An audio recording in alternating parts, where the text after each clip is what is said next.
I never planned to show my success at my brother Frank's wedding. For years, I hid the truth from my family, letting them think I worked at a small consulting company while I secretly built a huge business. But Frank's mean words that day changed everything. Standing in the fancy ballroom of the Grand Plaza Hotel, I smoothed my simple navy dress. I had chosen it on purpose to look plain. Around me, crystal chandeliers gave a warm light over the beautifully decorated tables, and waiters walked around with glasses of champagne. This was just the kind of flashy event Frank loved, a chance to show off his so-called success. "Betty," my mother's voice broke into my thoughts. "There you are. Why aren't you talking to people? Everyone's asking about you." She looked me over quickly, her mouth tightening a little. "Though, I guess there's not much to tell." I took a slow sip of champagne, thinking about the big meeting I had led just yesterday, where we sealed a deal to buy our biggest competitor. "I'm doing fine, Mom," I said. "The consulting work keeps me busy." She sighed loudly. "Being busy isn't the same as being successful, dear. Look at your brother, the youngest VP in Sterling Industries history, about to marry the CEO's daughter. That's real success." I hid a smile, knowing something she didn't. Sterling Industries was actually struggling. They had been trying for months to set up a meeting with the CEO of my company, me. But my family didn't know that.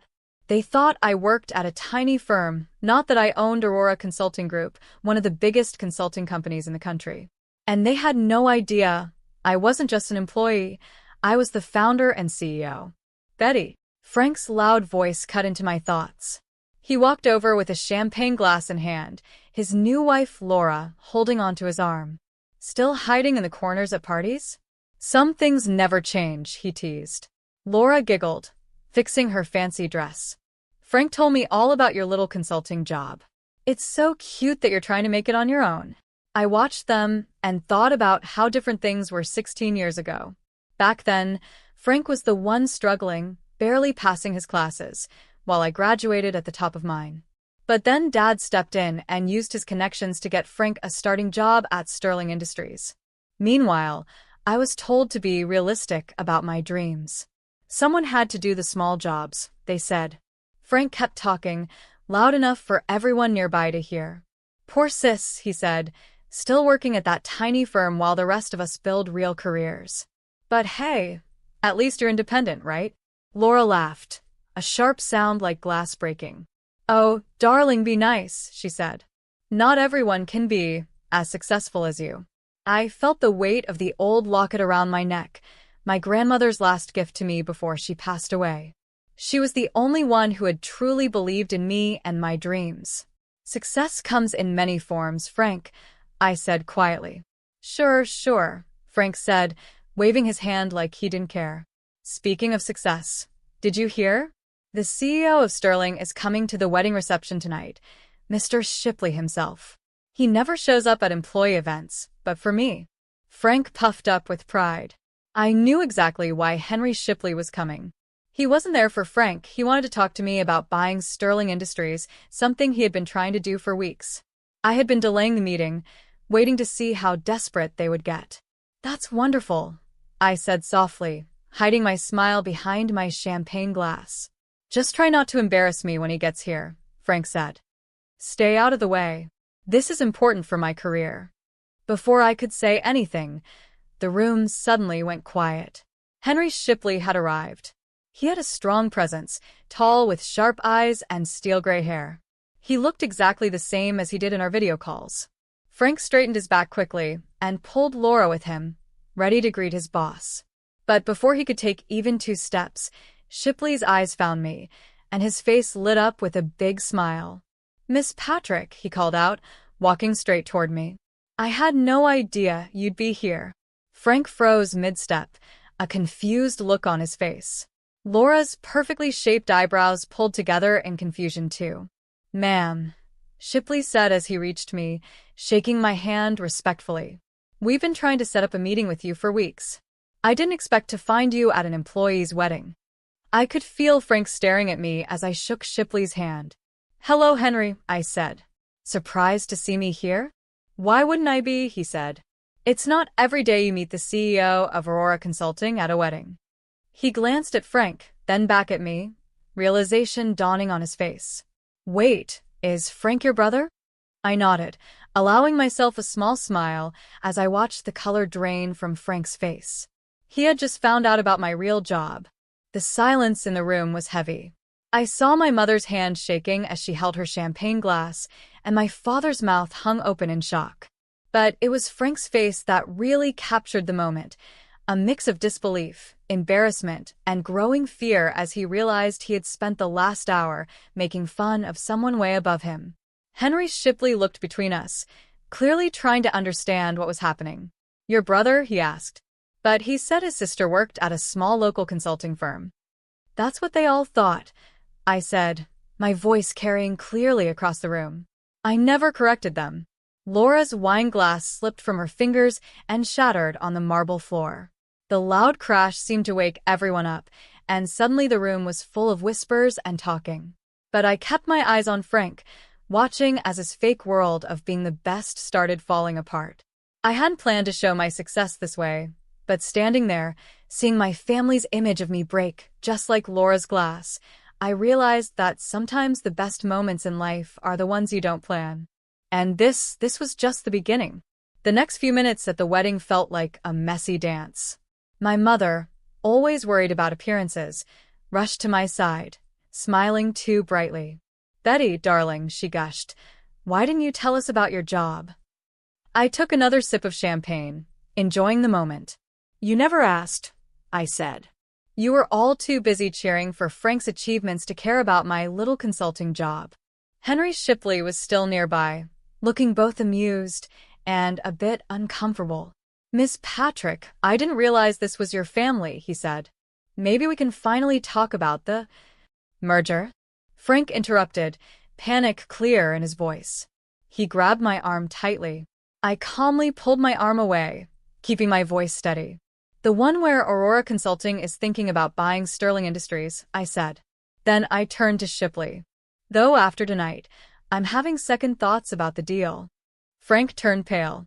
Laura looked like she might faint. But that would make you my boss, Frank stammered. I smiled. Yes, it would. Funny how life works, isn't it? At that moment, my father finally found his voice and pushed through the crowd gathering around us. His face was red with anger. Now wait just a minute, he shouted. You can't just show up and ruin your brother's wedding with these claims. Henry Shipley cleared his throat, looking like he was about to say something important. I can assure you, sir, Shipley said, your daughter is exactly who she says she is. Aurora Consulting is the biggest business advisory firm in the country, and Miss Patrick built it from the ground up. We've been trying to arrange this merger for months. I watched my father's face as the truth sank in. This was the same man who told me, 11 years ago, that I was dreaming too big when I said I wanted to start my own company. The same man who used all his connections to help Frank climb the corporate ladder, while telling me to be realistic about my goals. But the money, my mother stammered. All those times you said you couldn't help with family expenses? Oh, you mean the $70,000 you took from my savings for Frank's MBA? I said calmly, though I could feel old anger rising inside me. The money you never paid back because, as you put it, Frank needs it more for his future. Laura stepped forward, her wedding dress making a soft rustling sound. Frank, darling, she said. Did you know about this? About her company? Of course not, Frank snapped, then quickly tried to pull himself together. She's always been jealous of my success. This must be some kind of mistake. Shipley raised an eyebrow. The only mistake, Mr. Patrick, he said, was your understanding of your sister's place in the business world. Aurora Consulting's yearly income is more than Sterling Industries has earned in the last 6 years combined. The ballroom was dead silent. Every guest was watching us like we were the main show at a play. Frank's perfect wedding had become the biggest story in the corporate world, but not for the reasons he had hoped. I think, I said quietly, we should continue this conversation somewhere private. I nodded to Shipley. Henry, would you mind giving me a moment with my family? He nodded politely and stepped away. I led my family into a small room off the main ballroom and closed the door. The silence was heavy. How dare you? Frank finally exploded. This is my wedding day. You couldn't just let me have this one thing? I laughed, but there was no joy in it. One thing. You've had everything handed to you your whole life. Dad's connections got you into Sterling. Mom's jewelry paid for your MBA. My savings funded your failed business attempts. Meanwhile, I built something real, something lasting, all on my own. We were trying to protect you, my mother said, wringing her hands. The business world is so cruel to women. No, Mom, I said. You weren't protecting me. You were pushing me aside. Every time I achieved something, you ignored it because it didn't match the picture you had of who I was supposed to be. My father finally stepped forward, his businessman side waking up. Now, Betty, he said carefully, let's be reasonable. We're family after all. We can work something out that helps everyone, my father said. You mean now that you know I'm successful, you want to be part of it? I shook my head. The merger with Sterling was just a favor to Shipley. He's a good CEO stuck with a bad board. But after tonight, I looked straight at Frank. I think it's time for some changes. You can't do this, Frank whispered, his confidence finally breaking. My position, my future. Your position was always shaky, Frank, I said. You've lost 4 major clients this year. The only reason you still have a job is because of Laura's family connections. I smoothed my simple navy dress and added, but don't worry. When Aurora takes over Sterling, we'll find a job that actually matches your real skills. Laura let out a small sob. My father won't let this happen, she said. Your father? I said softly. He called me last week to make sure the merger happens. Sterling Industries is drowning in debt, and Aurora Consulting is their only hope. Frank finally seemed to understand how serious this was. His legs gave out, and he collapsed into a chair. All this time, while we were laughing at you, you were building an empire, he said. I tried to tell you, I said. All of you. So many times. But you never listened. You were too busy planning Frank's next big promotion. Too busy protecting the perfect family image. I moved toward the door. Well, now you know the truth. And everything is going to change. Betty, please. My mother called out as I reached for the door. We're still family. I paused, hand on the handle, then turned to face them. Family? I said. Family supports each other. Family listens. Family doesn't mock or tear down. You weren't family when I needed you most. You don't get to call yourselves family now that I'm successful. With that, I opened the door and walked back into the ballroom, leaving them to deal with a new reality. Shipley was waiting near the bar, a knowing look in his eyes. Shall we talk about the merger terms, Miss Patrick? He asked quietly. I nodded, a small smile on my lips. Yes, Henry. I think it's time we reshape Sterling Industries, starting with the management team. As we walked away to handle business, I could feel my family's eyes burning into my back. The simple navy dress I wore to blend in now felt like armor. They had spent years underestimating me, brushing aside everything I had achieved, treating me like the family disappointment. But now they knew exactly who I was. And this was just the beginning. I knew what to expect. Lots of family drama, desperate messages trying to fix things, and not-so-subtle attempts to guilt-trip me. My phone buzzed all the time with messages. Mom. Betty, darling, let's talk about this like family. Dad. Your brother is heartbroken. How could you do this to him? Frank. We need to talk about my position at Sterling. Laura. My father wants to meet with you. I ignored them all. I had more important things to do, like completing the merger. On the morning of the Sterling Industries board meeting, I stood in my office at the top floor of Aurora Consulting's headquarters, adjusting my suit jacket. This wasn't the simple navy dress from the wedding. Today, I wore a sharp black Armani suit that screamed power and authority. No more hiding. My assistant Anna knocked on the door. Your brother is here again, Miss Patrick. 3rd time this week. I sighed and checked my watch. Send him in. Might as well get this over with before the meeting. Frank walked in looking a mess, very different from his usual polished self. His expensive suit was wrinkled, and his tie was crooked. Betty, please, you have to listen to me, he begged. I'm listening, I said, sitting down behind my desk. Though I'm not sure what's left to say after your 28 voicemails and 45 texts. He ran a hand through his hair, clearly stressed. Look, I know I was terrible at the wedding. I know I didn't take your work seriously. But you can't just take over Sterling Industries. My whole life is there. Your whole life, I repeated slowly, was handed to you. Every opportunity, every promotion, every success, Dad arranged it, or it was paid for by someone else. Usually me. That's not fair, he said. Not fair. I stood up, placing both hands on my desk. You know what's not fair? Using my savings for your MBA without asking. Mocking my small company while I was building an empire.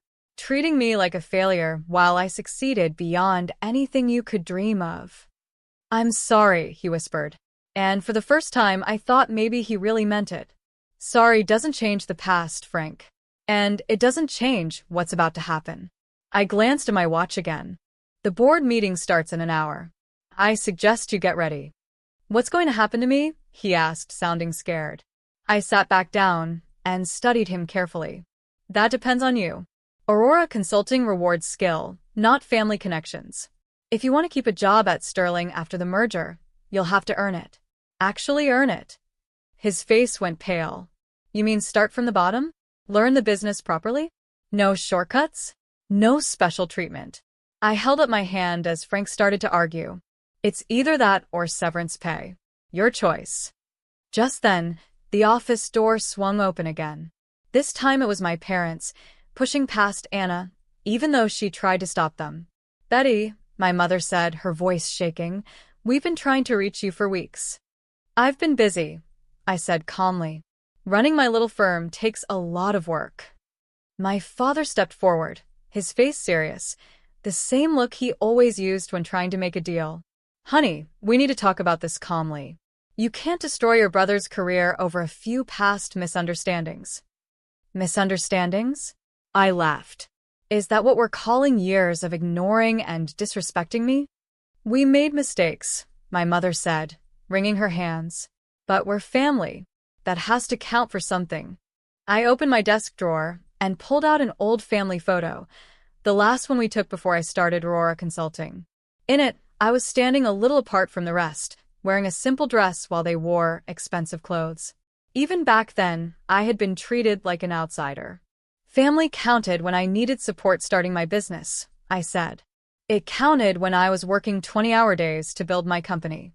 It counted every time you chose to celebrate Frank's small promotions while ignoring my real achievements. I set the photo down on the desk. But now? Now, it's just business. There was a knock at the door. Anna poked her head in. Miss Patrick, the board is gathering.